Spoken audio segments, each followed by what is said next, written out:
Today I'm going to be talking about the sit and reach flexibility test. This is the tool that they usually use for the test.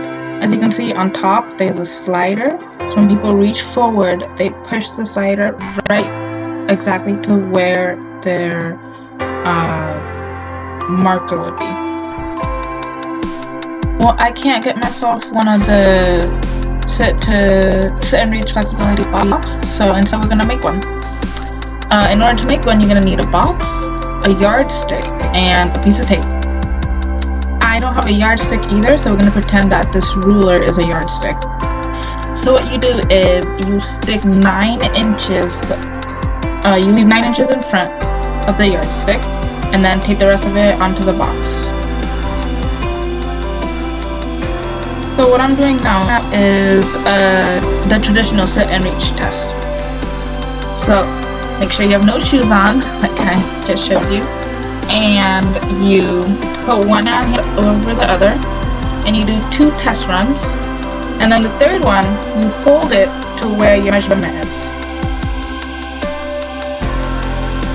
So the traditional sit and reach flexibility test tests your hamstring flexibility and no other part of the body, like your arms.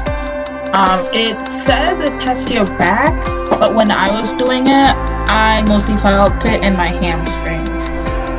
And another reason this test might not be the best is some people have longer or shorter legs or longer or shorter arms compared to the rest of the body. So in that instance, that would skew the results.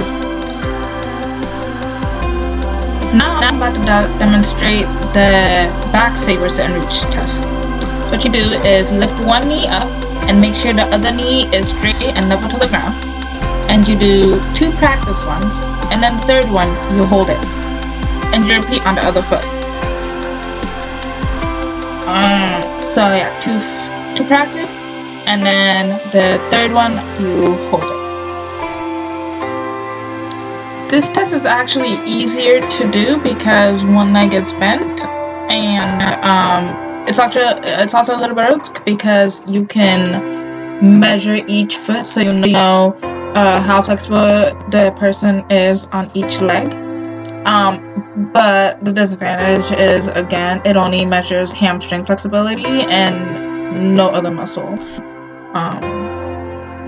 And the disadvantages of these 2 assessments that I just showed you, the traditional sit and reach and the back saver sit and reach, is that for people who can't or are unable to sit down on the ground or unable to get back up after sitting down, they would not be able to complete this test. So an alternative would be this next one that I'm about to show. This next assessment is called the chair sit and reach, and the things you need are just a chair that's stable, that doesn't have any wheels, and a ruler, just a basic ruler, not a yardstick. So this next assessment is called the chair sit and reach.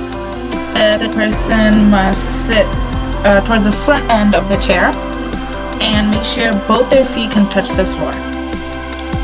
And then what they do is they stretch one leg out, keeping the knee straight and their back straight, and they lean forward trying to touch their toes.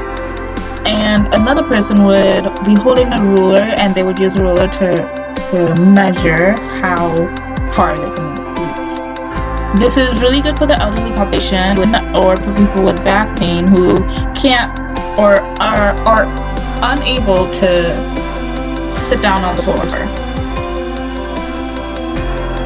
A disadvantage about the chair sit and reach is that when I start researching more about it, is I would always get different recommendations about where to put the ruler. So there's no set rule about where the ruler should go. Another thing is someone might tip too far forward and tip the chair or fall from the chair, which wouldn't be good. And it's also pretty difficult to keep your back straight while doing this one, and I didn't really feel it in my hamstring as much as I did with the other 2. But this is better for people who are unable to bring themselves all the way down to the floor, or maybe once they get there, they are unable to stand up.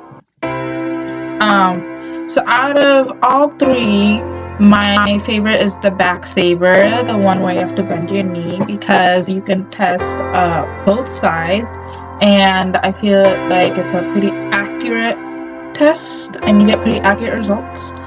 But for the elderly, or for people who maybe have back problems or can't bring themselves that far down, the chair is a great alternative. It's important for exercise physiologists to be aware of their patients' level of flexibility so that they aren't straining their patients, or and that they are able to challenge them enough.